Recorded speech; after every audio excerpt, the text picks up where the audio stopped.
वरिष्ठ वकील कपिल सिब्बल की दलीलों के आगे मोदी के वकील तुषार मेहता ने मानी गलती, सीजीआई गवाही ने तुरंत एक्शन लिया तो हड़कंप मच गया।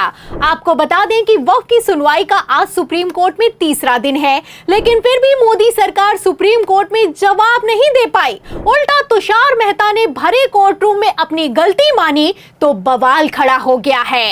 तो सुप्रीम कोर्ट में क्या हुआ आपको बताएंगे। तुषार मेहता कैसे कपिल सिब्बल के सवालों में बुरा फंस गए और सीजीआई गवाही के सामने गिड़गिड़ाने लगे, उस पर भी आएंगे। लेकिन खबर में सबसे पहले सीजीआई गवाही ने कैसे खेल कर दिया है, बिग ब्रेकिंग देखिए।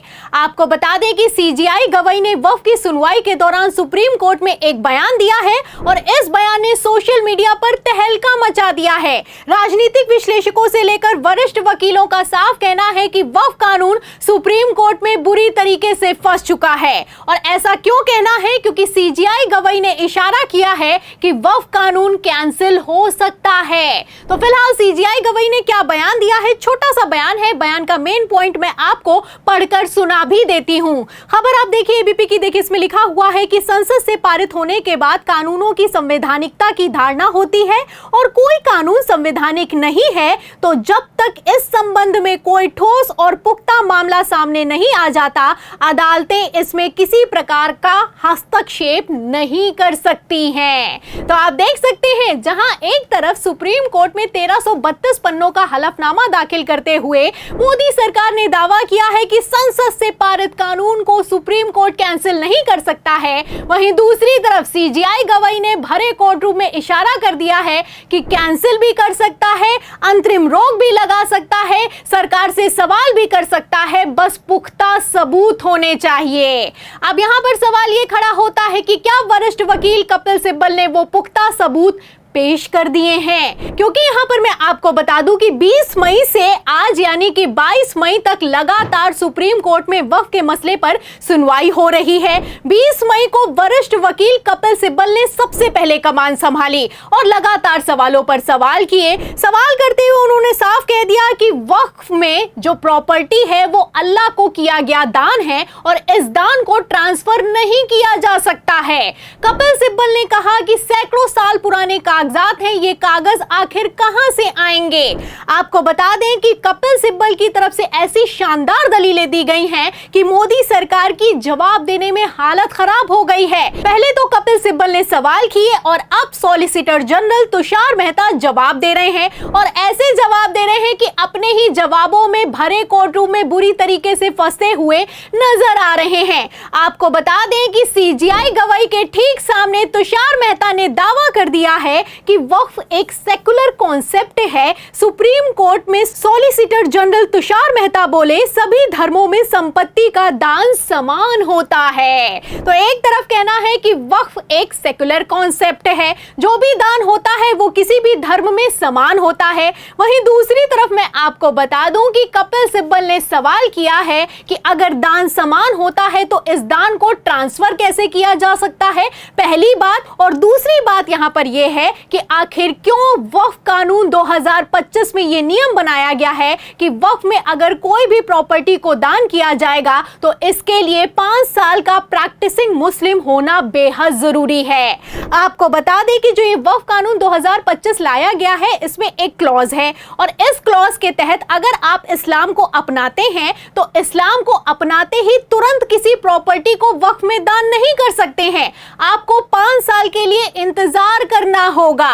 आपको बता दें इसी मुद्दे को लेकर जब जेपीसी में चर्चा हुई तो जेपीसी ने भी कह दिया कि तुरंत इस्लाम अपनाया और तुरंत दान कर दिया, यह बिल्कुल भी नहीं चलेगा।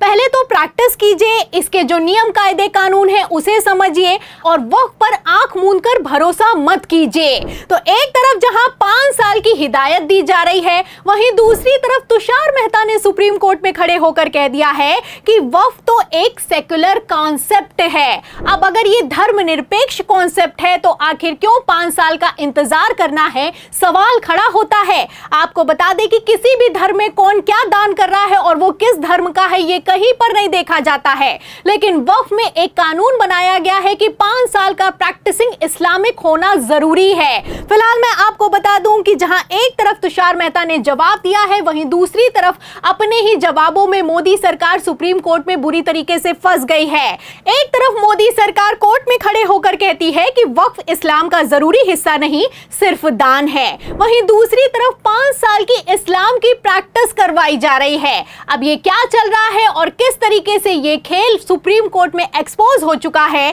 आप तुषार मेहता के बयानों से अंदाजा लगा सकते हैं। फिलहाल मैं यहां पर आपको बता दूं कि कपिल सिब्बल ने जबरदस्त दलीलें दी हैं और तुषार मेहता की धज्जियां उड़ाकर रख दी हैं।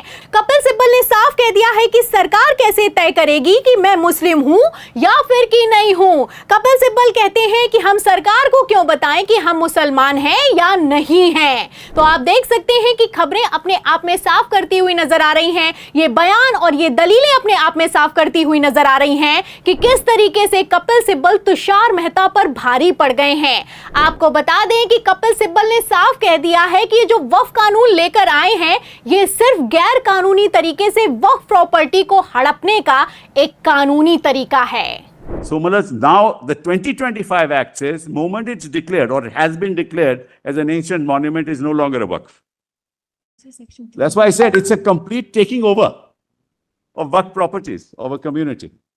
Complete takeover. तो सुना आपने कि किस तरीके से वरिष्ठ वकील कपिल सिब्बल ने भरे कोर्ट रूम में शानदार दलीलें दी हैं और सीजीआई गवाही को साफ कह दिया है कि जो वक्फ कानून है ये गैर कानूनी है और एक तरीके की बेईमानी है वक्फ संपत्ति को हड़पने की। आप देख सकते हैं एक तरफ कपिल सिब्बल बोल रहे हैं, दूसरी तरफ तुषार मेहता जवाब दे रहे हैं और जो जवाब दे रहे हैं उन जवाबों में ही बुरी तरीके से फंसते हुए नजर आ रहे हैं। मोदी सरकार का पूरा खेल सुप्रीम कोर्ट में एक्सपोज हो चुका है। सीजीआई गवाही ने तो पहले कह दिया था कि अगर पुख्ता सबूत होंगे तो हम एक्शन ले सकते हैं। अब ऐसे में सवाल ये खड़ा होता है कि क्या पुख्ता सबूत निकलकर सामने आ गए हैं, क्योंकि कलेक्टर को लेकर भी आप जानते हैं कि किस तरीके से कपिल सिब्बल ने जबरदस्त दलीलें दी हैं। कलेक्टर को लेकर कपिल सिब्बल ने साफ कह दिया है कि एक सरकारी अधिकारी कैसे तय कर सकता है कि कोई प्रॉपर्टी सरकारी होगी या फिर कि नहीं होगी। अब इसी को लेकर तुषार मेहता ने कहा कि अगर इस क्लॉज से दिक्कत है तो कलेक्टर वाले क्लॉज को हटाया जा सकता है। एक तरफ तुषार मेहता जहां गलती मान रहे हैं, गिड़गिड़ा रहे हैं, वहीं दूसरी तरफ सीजीआई गवाही का कहना है कि एंटायर सेक्शन को ही हटा दिया जाए। तो तुषार मेहता फंस गए हैं, तुषार मेहता गिड़गिड़ा रहे हैं, तुषार मेहता जवाब नहीं दे पा रहे हैं। एक तरफ कपिल सिब्बल ने कमान संभाली है, दूसरी तरफ सीजीआई गवाही एंटायर सेक्शन को ही डिलीट करने की बात करते हुए नजर आ रहे हैं। अब ऐसे हालातों में जब एंटायर सेक्शन डिलीट होगा तो क्या वक्फ कानून भी कैंसिल होगा? इस सवाल के जवाब में इस पूरी रिपोर्ट पर, इन दलीलों पर, तुषार मेहता की हालत पर और कपिल सिब्बल के एक्शन पर आप क्या सोचते हैं? सुप्रीम कोर्ट में वक्फ कानून का क्या होने वाला है? जो भी आप सोचते हैं हमें कमेंट बॉक्स में जरूर लिखें। वीडियो को ज्यादा से ज्यादा शेयर करें, हमारे चैनल को लाइक करें, सब्सक्राइब करें, ज्वाइन करें। फिर मिलती हूँ अगली खबर के साथ, तब तक के लिए धन्यवाद।